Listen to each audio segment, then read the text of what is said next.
Welcome back to YouTube channel enjoy science. I am Anshika और आज हम स्टडी करने वाले हैं क्लास 10th के एक नए चैप्टर को। बहुत ही इजी इंटरेस्टिंग चैप्टर है, that is chapter number 1 chemical reaction and equations. तो चलिए शुरू करते हैं अपना इंटरेस्टिंग सा चैप्टर। देखिए मेरे पास क्या है, एक पेज, और अब मैंने ये पेज फाड़ दिया। आपको देखने को मिल रहा है यहाँ मेरे पास 2 पीसेस हो गए इस पेज के। अब मुझे ये सोच के बताइए कि ये फिजिकल चेंज है या केमिकल चेंज। और एक चीज, जब घर में मम्मी आटा गूंथती है तो वो कौन सा चेंज होता है, फिजिकल चेंज या केमिकल चेंज? कोई बात नहीं, जिसे नहीं पता आज हम इस लेक्चर को कंप्लीट देखने के बाद आपके मन से हर एक डाउट क्रिस्टल क्लियर हो जाएगा, चिंता मत कीजिए। तो चलिए शुरू करते हैं आज का अमेजिंग सा चैप्टर शुरू करने से पहले 2 बेसिक चीजें हमें पता होनी चाहिए, that is physical change and chemical change. तो देखिए फ्रेंड्स, फिजिकल चेंज वो चेंज होता है जो किसी चीज की शेप एंड साइज में आपको चेंज देखने को मिले। हम देखते हैं अपने आसपास कितने सारे चेंजेस हो रहे हैं, ठीक है, बट इन्हें जितने भी चेंजेस हो रहे हैं उन सभी को 2 कैटेगरीज में डिवाइड किया गया है। The first one is physical change and the next one is chemical change. तो फिजिकल चेंज में सिर्फ आपको साइज के अंदर और शेप के अंदर चेंज देखने को मिलेगा। जैसे मैंने अभी ये पेज फाड़ा तो इसके साइज में चेंज आया, अब ये 2 पार्ट्स में डिवाइड हो गया। ओके, तो ये कौन सा चेंज हुआ, फिजिकल चेंज। एक बात और, फिजिकल चेंज के अंदर आपको कभी भी कोई नई चीज देखने को नहीं मिलेगी, जबकि जो केमिकल चेंज होता है उसके अंदर आपको एक नई चीज देखने को मिलेगी। जैसे अब आटा गूंथने का एग्जाम्पल ले लीजिए। जब मम्मी आटा गूंथती है तो क्या करती है, एक साइड वाटर लेती है पहले और साथ में आटे को फिर गूंथ देती है, ठीक है, दोनों चीजों को मिक्स किया तो नई चीज बनी। आटा गूंथ के जो बनता है, अब एक चीज और, वो केमिकल चेंज के अंदर एक नई चीज देखने को मिली आपको, बट फिजिकल चेंज के अंदर ऐसा नहीं था। And the next point is chemical change reversible नहीं है, means it is irreversible, means जो चीज नई बनी है आप उसको वापस वही चीज नहीं बना सकते। अब जो मम्मी ने आटा गूंथा है, क्या आप उससे वापस से पानी और क्या चीज थी, आटा, दोनों बना सकते हो? बिल्कुल नहीं। और वहीं अगर मैं बात करूं इन 2 पेजेस की, ठीक है, ये 2 पीसेस हो गए पेज के, क्या मैं इन्हें जोड़ सकती हूँ वापस पहले जैसा बना सकती हूँ? Of course, with the help of glue और tape I can do this. Okay, so ये हमने किया physical change and chemical change में डिफरेंस। तो चलिए अब हम चलते हैं इस चैप्टर की शुरुआत करते हैं। The first thing is, chapter का नाम सुनते ही आपके मन में क्वेश्चन आना चाहिए, that is what is chemical reaction, क्योंकि चैप्टर का नाम ही क्या है, केमिकल रिएक्शन एंड इक्वेशंस। तो क्या होती है केमिकल रिएक्शंस, शुरू करते हैं। Chemical reaction,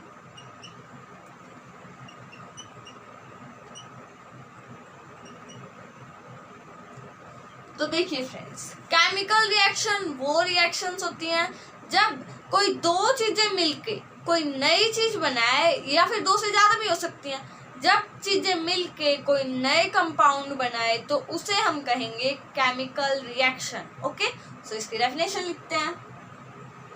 the reaction in which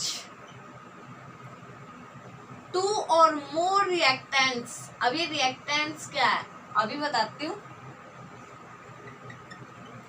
2 or more reactants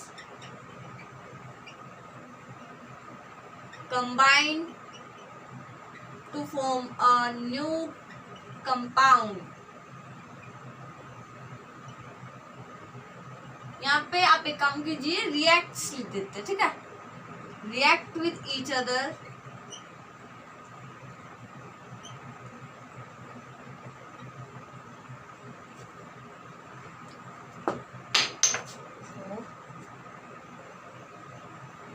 reacts with each other, एक दूसरे के साथ रिएक्ट करेंगे वो, to form a कंपाउंड बनाने के लिए। तो उस रिएक्शन को हम कहेंगे, एक से ज्यादा भी हो सकते हैं ये कंपाउंड, और प्रोडक्ट भी कह सकते हो आप, ठीक है। अब देखते हैं कि रिएक्टेंट्स और प्रोडक्ट क्या होता है। देखिए मान लीजिए मैंने कोई 2 चीजें मिलाई और उनको मिलाने से मुझे कोई नई चीज मिली। ठीक है, मेरे पास एक चीज थी ए, कुछ भी प्रोडक्ट हो सकता है, कुछ भी हो सकता है। ठीक है, ए और एक चीज ले ली मैंने बी। ठीक है, जब मैंने दोनों को मिलाया तो मुझे इससे कुछ नई चीज मिली, दैट इज सी। ओके, तो ये क्या है, जिन दो चीजों को आपने मिलाया है वो होती है reactant. This both are the reactants. Reactants कौन कौन हुए, ए एंड बी। ओके, और जो नई चीज बन रही है, क्या बन रहा है नया, दैट इज सी। तो सी क्या हुआ, product. Okay, so I think आपको अच्छे से क्लियर हो गया। अब मैं आपको इसका एक एग्जांपल देके बताती हूँ रियल। दैट इज, मेरे पास दो एलिमेंट्स लिए मैंने, हाइड्रोजन एंड ऑक्सीजन। ओके, तो इन दोनों को जब मैंने मिलाया, ठीक है, तो मुझे एक नई चीज देखने को मिली, that is H2O, water. H2 क्या है, हाइड्रोजन, एंड O2 ऑक्सीजन। और जब मैंने इन दोनों को मिलाया तो ये दोनों मिलके इन्होंने एक नई चीज बना ली। ठीक है, इन दोनों ने अपनी अपनी आइडेंटिटी खो के एक नई चीज बनाई, दैट इज वाटर। तो ये कौन सी रिएक्शन हुई, केमिकल रिएक्शन। जब दो या दो से ज्यादा चीजें मिलके कंपाउंड्स बनाए, प्रोडक्ट बनाए। अब आपके लिए क्वेश्चन है, आपको इसमें गैस करना है कि इसके अंदर रिएक्टेंट्स क्या है एंड प्रोडक्ट क्या है। तो मुझे फटाफट से बताइए।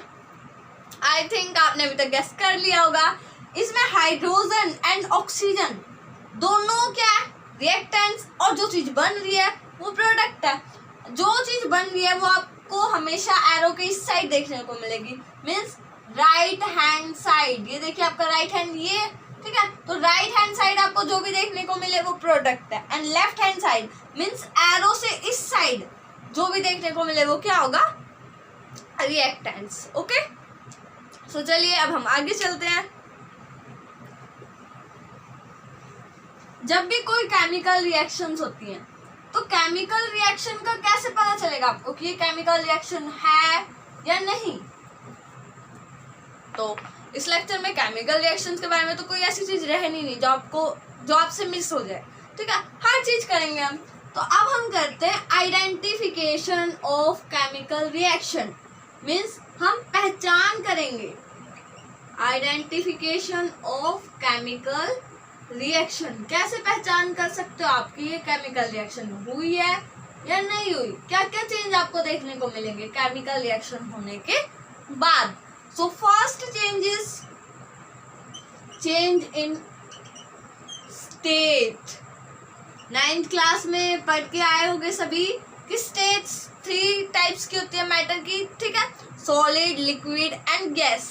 सो जब भी मैटर की स्टेट में चेंज आता है, केमिकल रिएक्शन होते हैं उस टाइम। जैसे मान लीजिए अभी मैंने एग्जांपल ही लिया था, हाइड्रोजन क्या है, गैस है, और ऑक्सीजन भी गैस है, बट जो मुझे नई चीज देखने को मिली वो गैस नहीं है, water is a liquid. Okay, तो यहाँ पे क्या हुआ, मैटर की तो स्टेट चेंज हो गई, तो ये क्या है, केमिकल रिएक्शन है। ओके, आगे अच्छे से समझ में। So the next thing is change in temperature. Temperature में भी चेंज आएगा। The next is change in order.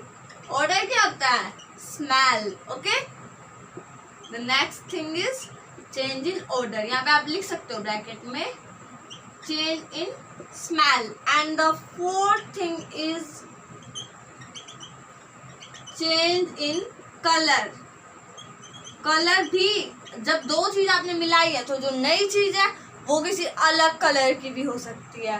तो ये क्या क्या पहचान है, केमिकल रिएक्शंस की पहचान है ये। ठीक है, ये 4 पॉइंट्स आपको अच्छे से याद रखने हैं। आप लिख सकते हो इन्हें, वीडियो को पॉज करके आप इसे लिख सकते हो। आई थिंक आपने लिख लिए होंगे। तो चलिए अब हम चलते हैं अपने नेक्स्ट टॉपिक पे।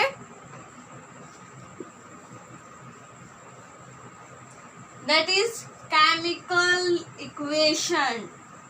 अभी हमने केमिकल रिएक्शन देखी है, अब देखते हैं केमिकल इक्वेशन क्या होती है।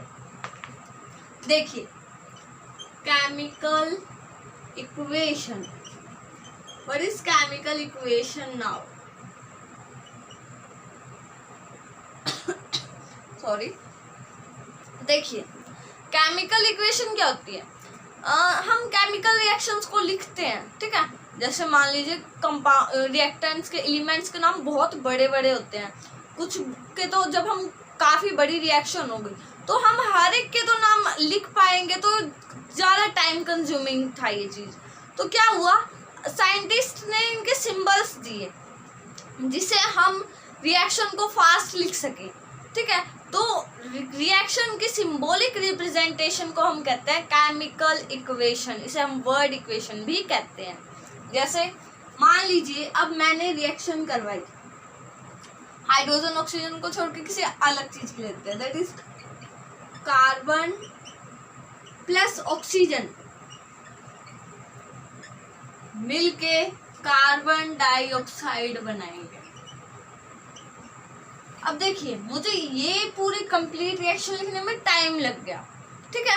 लेकिन अगर मैं इसी को बहुत ही शॉर्ट में सिंबॉलिक रिप्रेजेंटेशन के थ्रू लिखूं, कार्बन को हम क्या लिखते हैं C, ऑक्सीजन को O2 and the compound will be CO2। देखिए मैंने कितने जल्दी लिख दिया, है ना। तो टाइम, ये जो रिएक्शन हम लिखते थे वो टाइम कंज्यूमिंग थी, तो टाइम को कम करने के लिए क्या हुआ, सिंबॉलिक रिप्रेजेंटेशन लिखते हैं हम, जिसे हम केमिकल इक्वेशन कहते हैं। ओके सो अब ये रिएक्शन अगर आप देखो तो ये तो बिल्कुल बैलेंस्ड है, मीन्स बिल्कुल ठीक है। यहाँ पे जितने नंबर ऑफ एटम्स है दैट इज 1, कार्बन 1 है। यहाँ पे प्रोडक्ट साइड में देखिए, एक साइड आपको रिएक्टेंट साइड देखना है, एक बार प्रोडक्ट साइड। अब ऑक्सीजन का नंबर चेक कीजिए, here is 2 atoms of oxygen and now there are 2 atoms of oxygen, it means our reaction is balanced। but हर एक रिएक्शन तो आपको बैलेंस नहीं मिलेगी ना, कई रिएक्शंस आपको बैलेंस करनी पड़ेंगी, जैसे हाइड्रोजन एंड ऑक्सीजन, ठीक है। अब मुझे H2, हाँ यहाँ पे क्या हुआ, H2O बना। अब देखिए हाइड्रोजन, ठीक है, मेरे पास 2 एटम्स है, यहाँ पे भी 2 एटम्स है, बट ऑक्सीजन के तो यहाँ पे 2 एटम्स है, यहाँ पे तो 1 है। अब आप 9th क्लास में पढ़ के आए हो कि law of conservation of mass क्या कहता है, मास can neither be created nor be destroyed. तो यहाँ पे तो रिएक्शन बैलेंस होनी चाहिए थी। ओके सो अब हम क्या करेंगे, रिएक्शन को बैलेंस करना सीखेंगे। बट आज के लिए इतना काफ़ी है, तो कल हम देखने वाले हैं कि किस तरह से रिएक्शन को बैलेंस किया जाता है, रिएक्शन को बैलेंस क्यों किया जाता है। तो मेरे साथ हर एक लेक्चर में बने रहिएगा। Thank you so much for watching this video, और वीडियो को लाइक शेयर एंड सब्सक्राइब करना बिल्कुल मत भूलना, और वीडियो को सब्सक्राइब करके बेल आइकन को हिट ज़रूर कर देना, ताकि मेरी हर अगली आने वाली वीडियो की नोटिफिकेशन सबसे पहले आपको मिले। Thank you.